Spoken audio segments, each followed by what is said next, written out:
Hey everybody, Paul Mack here, and I've got another viewer question. This one comes from Deborah Danauer, 8525, and she writes this. That looks like a solid plan, Paul Mack. Now she's talking about my video, The Hog of the Modern Homestead. She says, you have meat year-round that way. Do you butcher and package it yourself or send it off? Well, I have done both. Mainly we try to butcher at least 1 or 2 large hogs a year. We do it in the coldest weather that we can find. Usually for us, that's about January.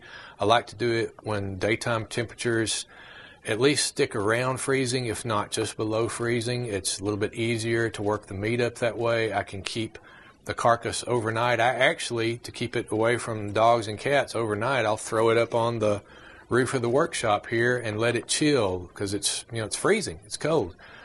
Perfect outdoor refrigeration, and it's free. But there are times where through the year I have had larger hogs and I needed them done quickly and I didn't have time. We've got a great slaughterhouse just down the road, a friend of mine that runs it, he and his family, and it's a great operation. And sometimes I've given them a little of my business when I didn't have time to slaughter a hog, but generally speaking, we try to do it ourselves here. Slaughtering the big hogs is a family process, and it takes about 3 days from start to finish. But what I do normally throughout the year, I have a system for supplying our own pork and for supplying our own source of pigs. I keep a breeder pair. But, on the last video, I talked about how if you keep a breeder pair, they're like rabbits. Before long, you'll have more pigs and more hogs that you know what to do with and that you could possibly eat. And usually when I have something extra that needs selling, there's nobody there to buy it, pigs or whatever. So I have come up with a system that works for my farm that I can have a self-sufficient supply of pork. And the way I do it is I butcher these pigs as they grow so that I'm not overwhelmed at the end of the year when it comes normal butcher time. I'm not overwhelmed with 12 huge hogs that I couldn't possibly eat, me and my extended family, in that period of time. And on the last video I did, I explained that process for butchering those pigs and how I go about it. And if you haven't seen that one, go back and watch that. That actually is part 1. This is part 2. Today I'm going to be sharing about what I do with those cuts of meat that I talked about and demonstrated last time.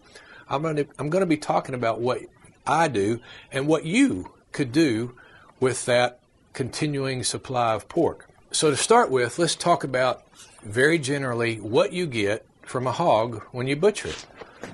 It just so happens I have a picture of a hog right here, or pig, or whatever. Now, what do you get from a hog? Well, basically, there are 3 major areas on a hog that meat comes from. First of all,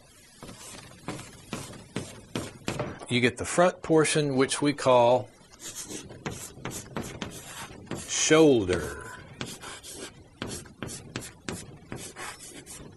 meat. You get the back portion, which everyone knows to be ham. And of course you've got, your feet on there, the feet on there that you could work up if you need them. They go really good in turnip greens or poke salad, by the way. But then, what about the rest of the hog, the middle part? We call that middling meat. Those are your pork chops, tenderloin. It also includes the belly, which, the belly is what produces your bacon. So those are basically the 3 areas: the shoulder, the middling meat, and the ham of the pig or the hog. We today are specifically talking about my system for butchering and processing the smaller pigs, 2 months old, 4 months old, 6 months old, as they are growing. Maybe one day we'll have another video and I'll show you the traditional process for butchering large hogs, how we do it the old-fashioned way. But today, this is this video is, as I said, part 2 of what we talked about last time, processing these smaller pigs so that you are not overwhelmed with 20 big hogs that you got to butcher and you wouldn't know what to do with. Now on these smaller pigs, the head, the feet, and the belly meat, it may not even be worth it because they are so small. Unless you're just starving, and then you could work them up. But we're going to kind of bypass those today. We're mainly talking about the shoulders, middling meat, and the ham, and what you can get from those things from these smaller hogs or pigs. After the first initial primary butchering session where I take the shoulders off, the hams off, the tenderloin off, and the ribs off, I will usually let them chill for overnight until the next day, and then I start cutting them up and actually processing them, wrapping them, or putting them in bags or whatever, and then I'll put them in the freezer later. You can keep them for that overnight process. If you got a big enough ice chest, you can fill it with ice and keep them in that. I like to, as I'm butchering, keep it clean, keep it washed off, try to keep as much hair off the meat as possible. And overnight it will chill. I found it handy for me to use large garbage bags, clean ones, and unscented. We don't want our pork smelling like perfume, bad perfume. So get the unscented garbage bags, and especially if you've got ham cuts that may have jagged bones sticking out, you may want to double bag them, especially if you're putting them in a refrigerator to chill them, because you don't want the juices dripping all over your refrigerator. Anyway, you chill it overnight, and that makes the meat so much easier to cut when it's had time to firm up overnight. It makes it much easier to cut, and it would be also easier to grind if you're going to grind the lean and the fat into sausage. Now, what can you do with the meat or the pork from these smaller pigs? Well, number one, you can put that pork in your smoker. You'll be able to cook it in your smoker if you like that long smoking process, which I love. Number two, barbecue, pulled pork or barbecue ribs. You can use it for that. Number three, crock pot cooking. Everybody's got a crock pot in the South, and a lot of times when I'm looking at a meat that I'm going to set aside for a roast, for instance, or to cook in the crock pot, when I'm cutting it up, I will look at it and go, will that fit in the crock pot? Because you don't want it to be frozen later, and you pull it out and find that it's one part of that leg is sticking up out of your crock pot, and it won't fit down until it finally melts about 3 hours later. So you want to make sure that everything you're cutting will fit in the crock pot if that's what you're going to use it for. Fourthly, you can use the pork from these small pigs to grind up as ground pork. Incidentally, have you ever had a hamburger actually made from ground ham? That is some of the best hamburger I have ever eaten in my life. Make sure you get a little bit of fat in there when you're grinding it up, but that's an excellent use of ground pork. Of course, you can traditionally, my traditional recipe is just, black pepper, sage, brown sugar for making good old Southern breakfast sausage. Oh man, don't get between me and a plate of sausage. So there's your ground meat. Some people like to make tacos out there, make very good tacos if you're into that kind of thing. Fifthly, you can get steaks or chops for grilling. And that's one of the primary ways, especially in the summertime. I get out here. I actually don't even have a barbecue grill like a modern one. I have a hole out in the ground out here, and I've got either rocks or cinder blocks that I set around, and I put a grate on top, and I grill my steaks or my ribs rather quickly, and that's what my family loves to eat. So I'll show you that process sometime, maybe in another video one day. So pork for the smoker, barbecue, crock pot cooking, ground pork, grilled steaks, steaks for the grill, or chops. Those are the 5 general things you can get from these smaller pigs. Now, what to do with each type of cut? First, let's talk about the shoulder portion that we pulled off the pig in the last video that I showed you last time. What can you do with those shoulders? Well, for one thing, if you like pulled pork barbecue, like I do. You can cook it slow in a pit or in a smoker. You can also make pulled pork in a crock pot. Now, when I do these shoulders in a crock pot, again, I make sure they'll fit in the crock pot when I'm cutting them up. If it's a larger pig, you may have to cut that shoulder in half.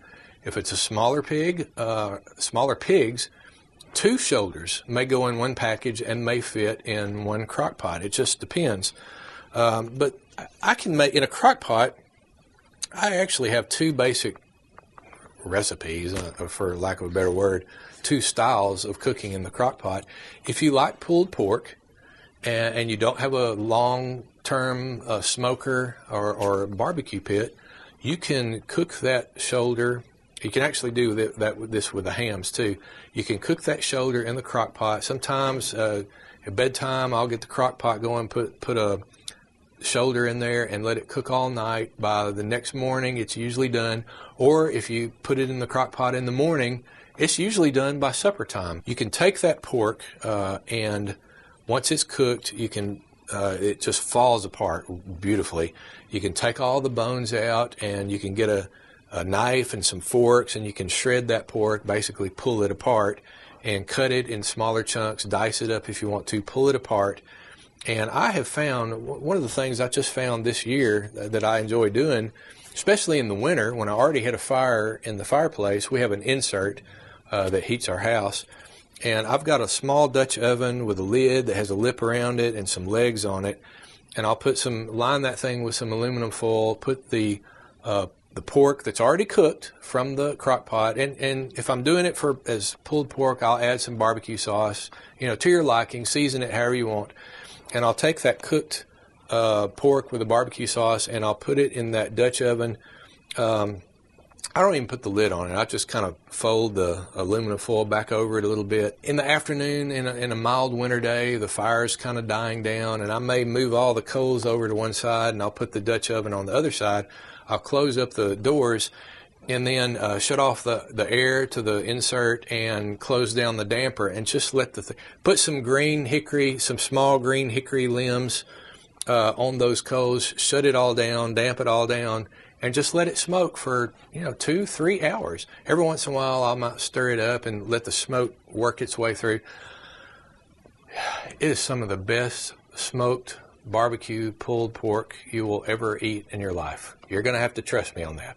Secondly, in a crock pot, if I don't go the barbecue route, I may just put in some seasoning, maybe cut up lots of onions, maybe some taters, and maybe a sweet tater too if you like that, and some carrots, and a little bit of seasoning, whatever seasoning you like, and then cook that overnight or through the day, and then it'll be ready at supper time. It makes a wonderful roast. I'll make a skillet of biscuits, buttered biscuits, and that pork roast. Man, oh man, that's a good way to cook it up too. The next thing you can do with the shoulders, especially on the bigger pigs that have more fat, you were able to keep more of the fat on those shoulders.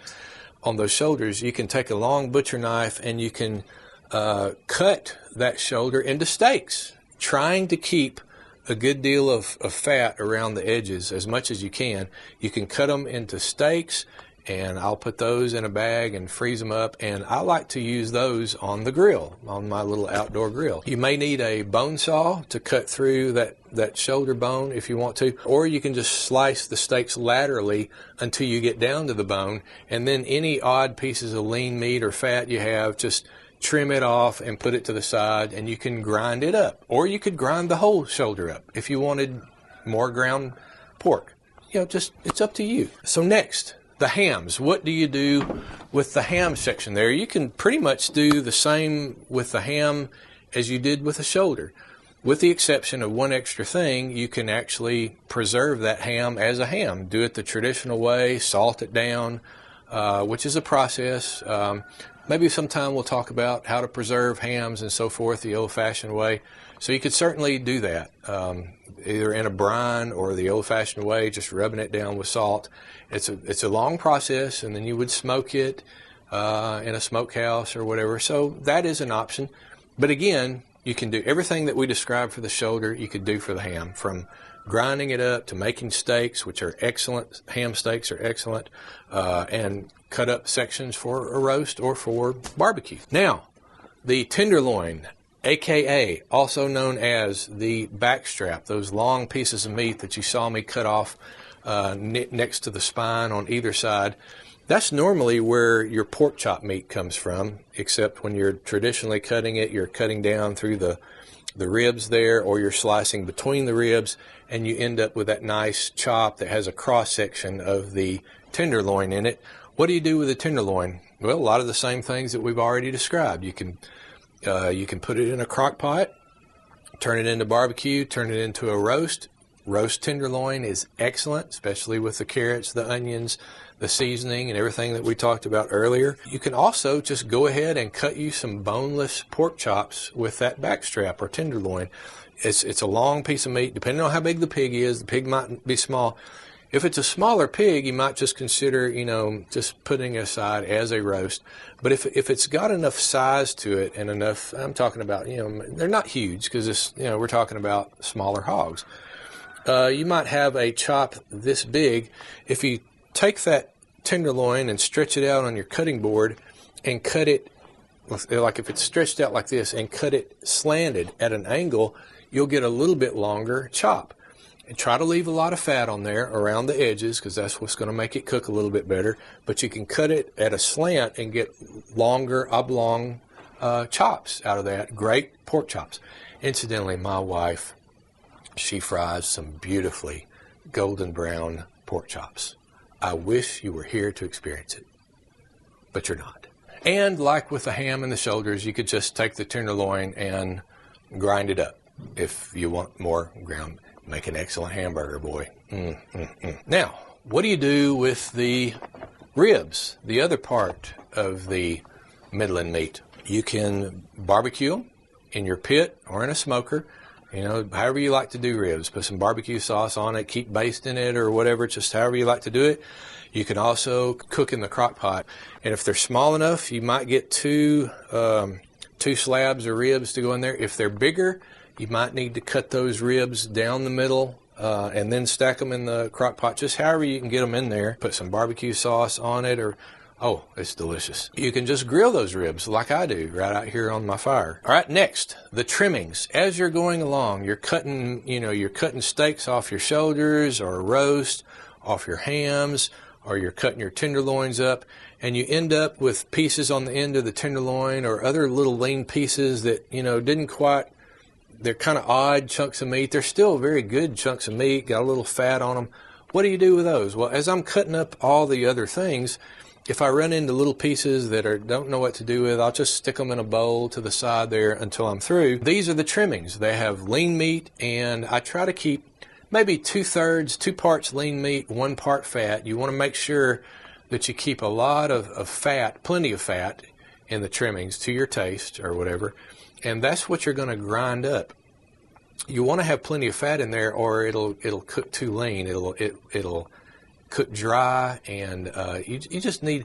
Fat's not as bad for you as you've always heard. It's actually, just take it easy. I mean, don't let that be everything. The only thing that you eat. Like you wouldn't eat ice cream every meal. Well, don't eat pork every meal. But it's in moderation. Everything in moderation. But make sure you've got at least 1/3 fat to the 2 parts lean if you're in your trimmings, if you're going to grind it up and make ground pork with. And remember, if you're going to grind that up, you might let it chill another extra day in the refrigerator. You want that meat to firm up and get stiff so that it doesn't mush and get clogged up in your grinder. Also, as you've been processing this hog, maybe there are large.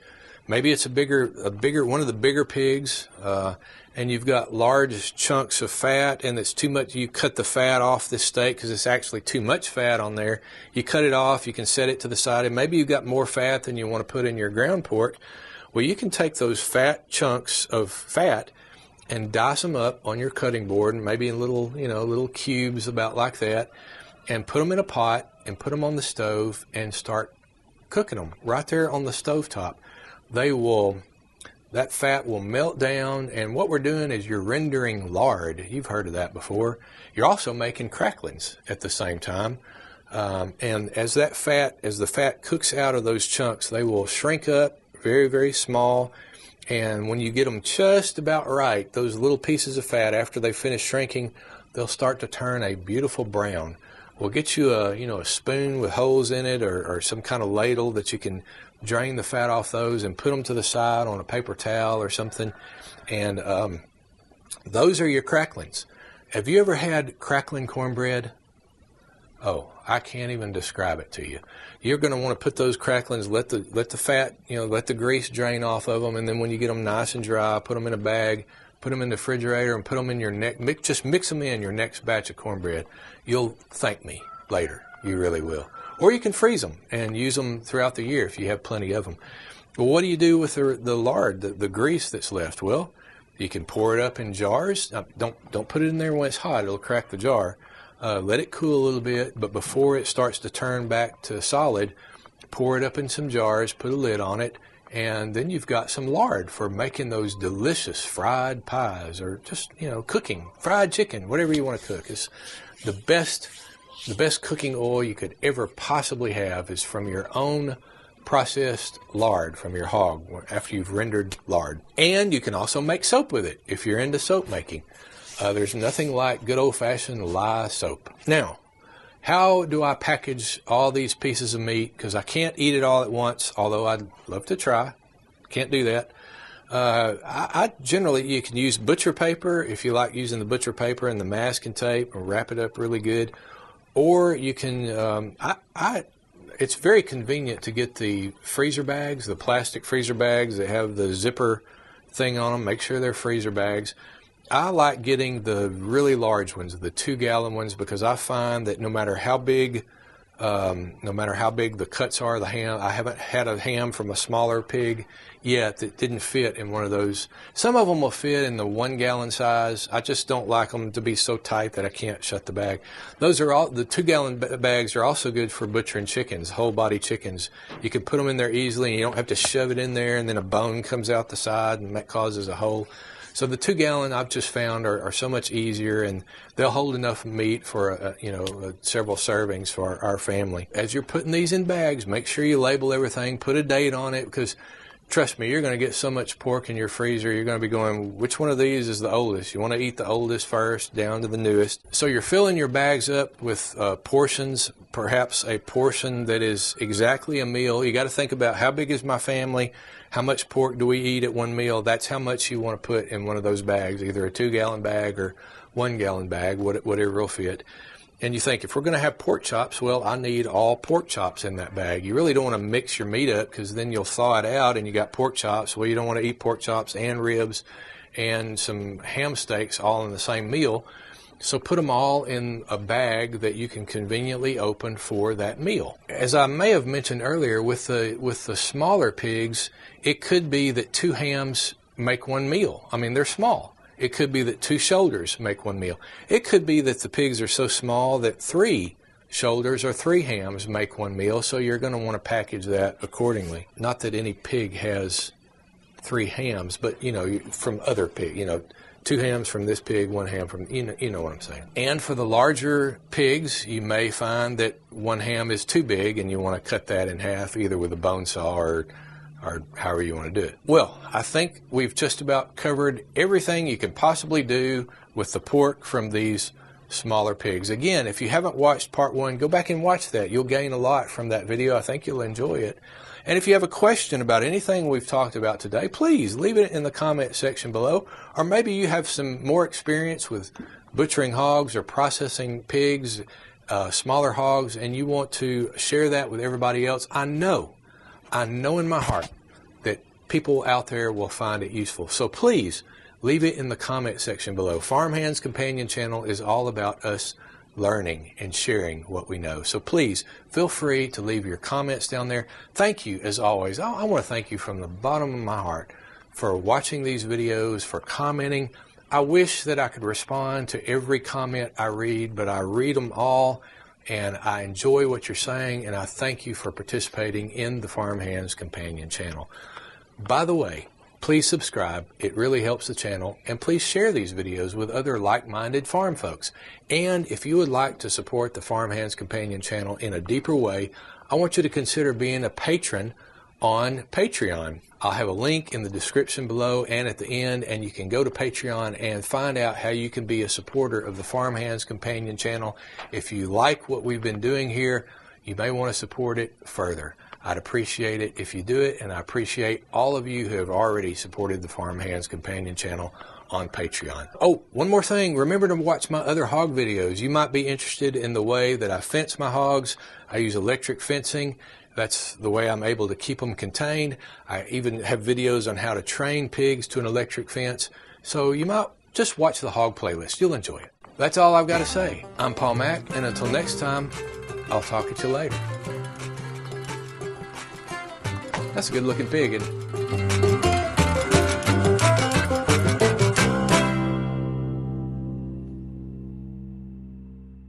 DG-LW3YW. Help! I accidentally used my one-legged stool upside down. Will be awaiting your instructions. Over and out. Well, call 911. Don't wait on me. And for the rest of you out there, this part goes down.